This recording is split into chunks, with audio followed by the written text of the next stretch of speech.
Olá, amigas! Olá, amigos do canal Brasília 24 horas. Tudo bem com vocês?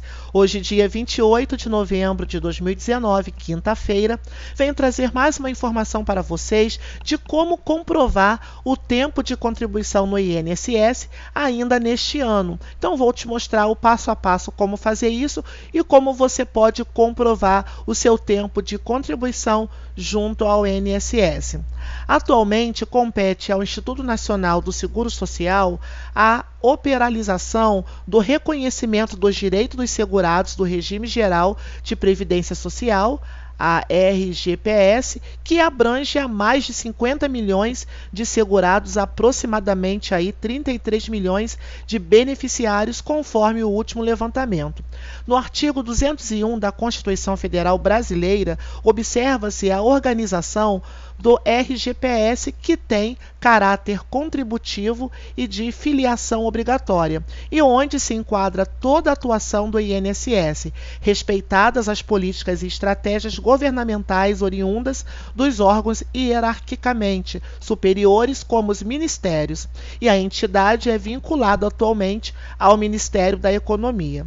O órgão foi criado em 27 de junho de 1990 por meio do decreto de número 9.350 e a partir da fusão do Instituto de Administração Financeira da Previdência e Assistência Social com o Instituto Nacional de Previdência Social e como autarquia vinculada ao Ministério da Previdência e Assistência Social.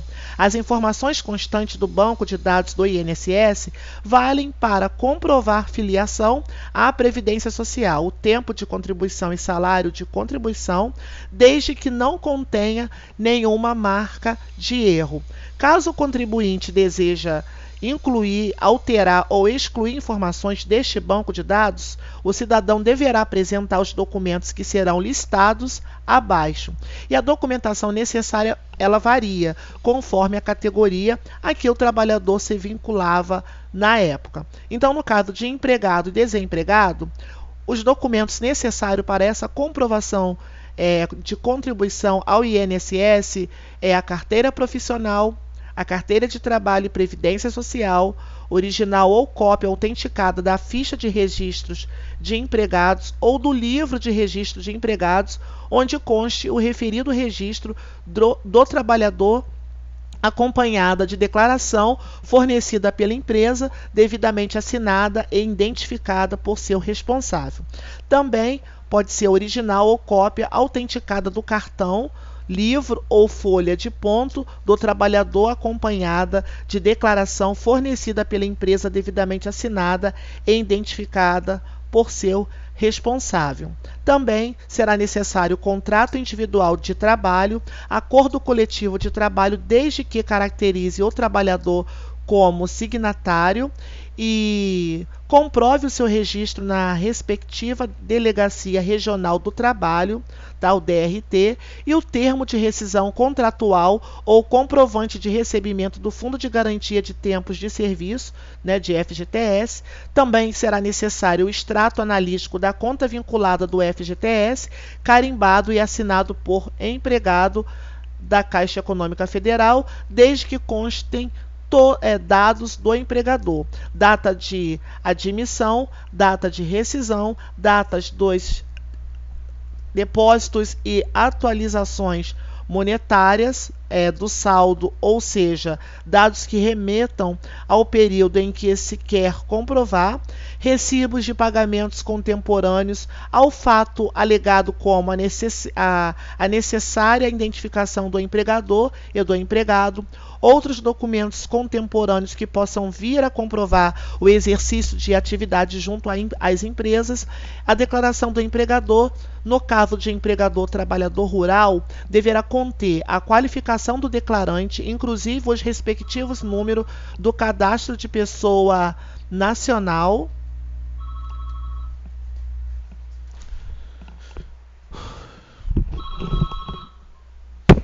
alô? Oi? Tudo bem, Casinha? Tô bem, graças a Deus. Beleza. Minha mãe tá bem, graças a Deus. Tá sim, tudo direitinho, graças a Deus.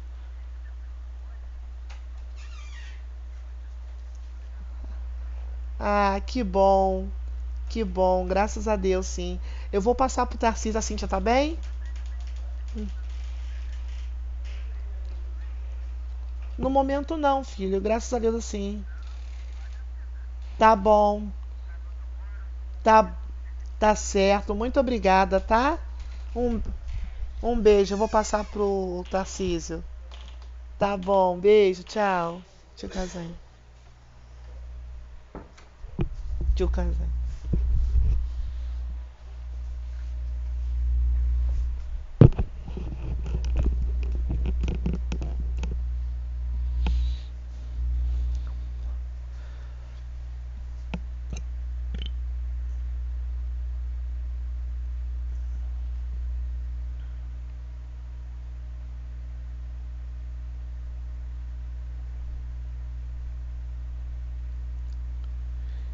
Então, deve conter o número do cadastro de pessoa física, o CPF e do cadastro específico do INSS, ou, quando for o caso do Cadastro Nacional de Pessoa Jurídica, no caso CNPJ, identificação e endereço completo do imóvel rural onde os serviços foram prestados, bem como a que título detinha a posse deste imóvel, identificação do trabalhador e indicação das parcelas salariais pagas com as datas de início e término da prestação de serviços e informação sobre a existência de registro em livros, folhas de salários ou qualquer outro documento que comprove o vínculo do funcionário a este emprego, tá? Ao empregador.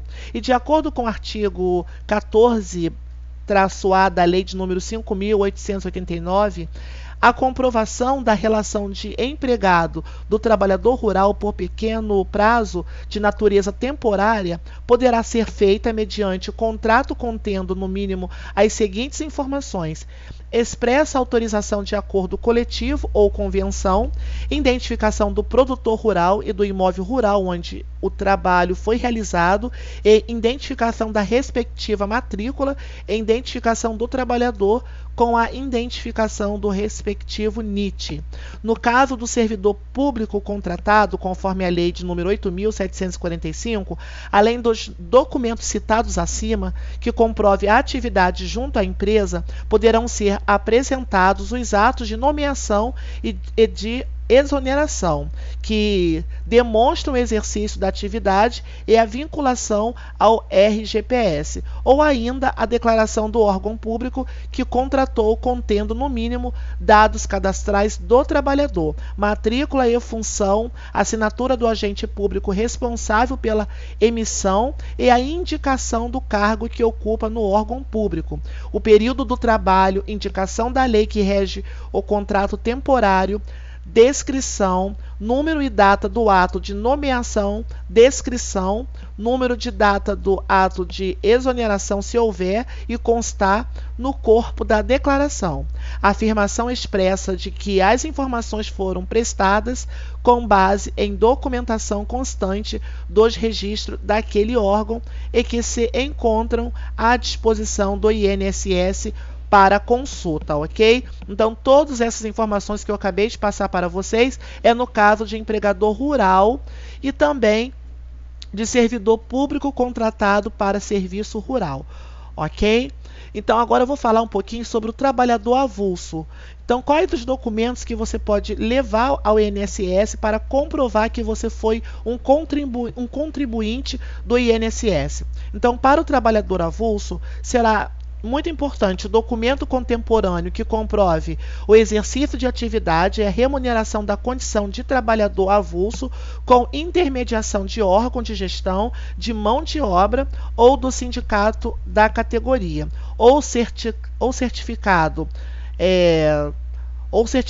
né, desse órgão de gestão de mão de obra ou do sindicato da categoria, desde que o certificado contenha, no mínimo, identificação do trabalhador avulso, com indicação no respectivo NIT e se portuário ou não portuário, identificação do intermediador de mão de obra, identificação dos tomadores de serviço e as respectivas remunerações por tomador de serviço, a duração do trabalho e a condição em que foi prestado referentes ao período no caso de certificado, e no corpo da declaração a afirmação expressa de que as informações foram prestadas com base em documentação constante nos registros daquela entidade e que se encontram à disposição do INSS para consulta.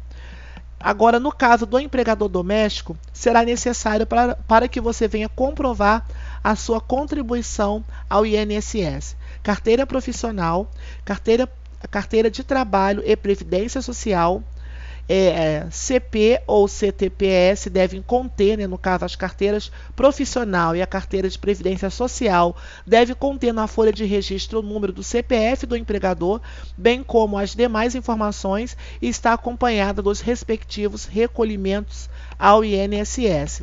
Também será necessário o contrato de trabalho registrado em época própria, os recibos de pagamentos emitidos em época própria, informações de recolhimento efetuados em época própria constantes do CNIS, quando for possível identificar a categoria de doméstico através do código de recolhimento ou de categoria nos casos de microfichas, desde que acompanhadas da declaração do empregador.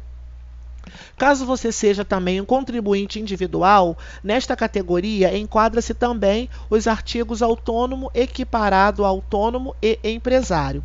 Então, será necessário para comprovar essa contribuição junto ao INSS as microfichas de recolhimentos constantes no banco de dados do INSS, guias de recolhimento da modalidade GR, GR1 e GR2, carnês de contribuição, guia de recolhimento de contribuinte individual, tá, que é o GRC1, o guia de recolhimento da Previdência Social, que é o GRPS3, e o guia da Previdência Social, que é o GPS. E prestador de serviço a partir de abril de 2003, será necessário comprovantes de retiradas de pró-labore, tá, que demonstre a remuneração decorrente do seu trabalho nas situações de empresário, comprovante de pagamento do serviço prestado, onde conste a identificação completa da empresa, inclusive com o número do CNPJ, o valor da remuneração paga, o desconto da contribuição efetuado e o número de inscrição do segurado no RGPS, a declaração de imposto de renda de pessoa física, tá, relativa ao ano base, objeto da comprovação, que possa formar a convicção das remunerações auferidas, ou declaração fornecida pela empresa, devidamente assinada e identificada por seu responsável, onde conste a identificação completa da mesma, inclusive com o número do CNPJ, e o valor da remuneração paga, o desconto da contribuição efetuado e o número de inscrição do segurado no RGPS. Ok? Quanto ao contribuinte facultativo, nesta categoria enquadra-se também o antigo contribuinte em dobro e são válidos os mesmos documentos citados na categoria do contribuinte individual, ok? Exceto as guias de GR e GR1 e GR2, que são específicas para aquela categoria, tá? Então, será utilizado, tá, as mesmas documentações para o contribuinte facultativo, será o mesmo do contribuinte individual, menos as guias GR, GR1 e GR2, que são específicos para essa categoria. Quanto ao professor, né, quem é o profissional de educação, a comprovação da atividade de professor poderá ser feita através de registro em carteira de trabalho ou em carteira de previdência social, né, carteira profissional, ou carteira de previdência social, complementados, quando for o caso, por declaração do estabelecimento de ensino onde foi exercida a atividade, sempre que necessária essa informação para efeito de sua caracterização. Informações constantes do CNIS ou na carteira, né, de trabalho, nos termos da contagem recíproca para o período em que esteve vinculado à RPPS. E a comprovação do exercício da atividade de magistério, na forma dos itens acima, é suficiente para o recolhimento do período trabalhado para fins de concessão de aposentadoria do professor, presumindo-se a existência de habilitação. Ok? E veja também outros documentos aqui. A legislação ainda permite que sejam apresentados para a contagem de tempo de serviço, contribuição, esses seguintes aqui documentos, no caso, o certificado de reservista, desde que indique o tempo total da prestação de serviço militar obrigatório, a certidão emitida pelo Ministério do Exército, Marinha ou Aeronáutica, desde que indique o tempo total de serviço militar, a certidão de tempo de contribuição emitida pela União, Estado, Distrito Federal e município nos moldes da Portaria 154/2008, dos períodos, né, MPS para períodos trabalhados com recolhimento a regime próprio de previdência do próprio órgão. O tempo de aluno-aprendiz, no caso o tempo de aluno-aprendiz, a certidão de tempo de aluno-aprendiz emitida por empresa quando se trata de aprendiz matriculado em escolas profissionais mantidas por empresas ferroviárias, ou certidão escolar nos casos de frequência em escolas industriais ou técnicas, desde que conste que o estabelecimento era reconhecido e mantido por empresas de iniciativa privada. O curso foi efetivado sobre o seu patrocínio ou o curso de aprendizagem nos estabelecimentos oficiais ou congêneres foi ministrados mediante entendimentos com as entidades interessadas. Certidão de tempo de contribuição nos moldes da Portaria MPS 154/2008, quando se trata de frequência em escolas industriais ou técnicas da rede federal, bem como em escolas equiparadas ou reconhecida nos casos de entes federativos estaduais, distritais e municipais, desde que à época o ente federativo mantivesse RPPS.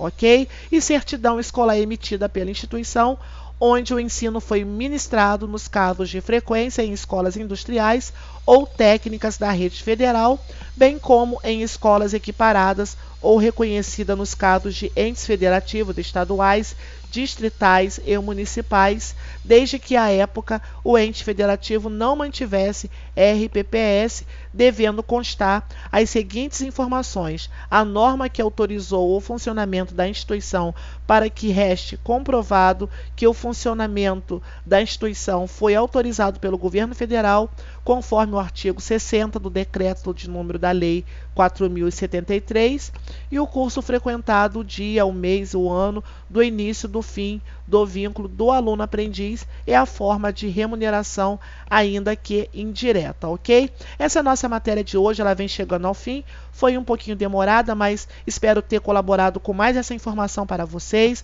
Agradeço pela sua companhia, pela sua atenção. Dê o seu like, ative o sininho para receber novas notificações. Se possível, se inscreva no canal para manter esse canal ativo e operante. Seja um colaborador, pois a nossa meta aí até o final de dezembro é chegar a 10.000 inscritos. Desejo a vocês boas festas, um ótimo dia, fiquem todos com Deus e até o próximo vídeo.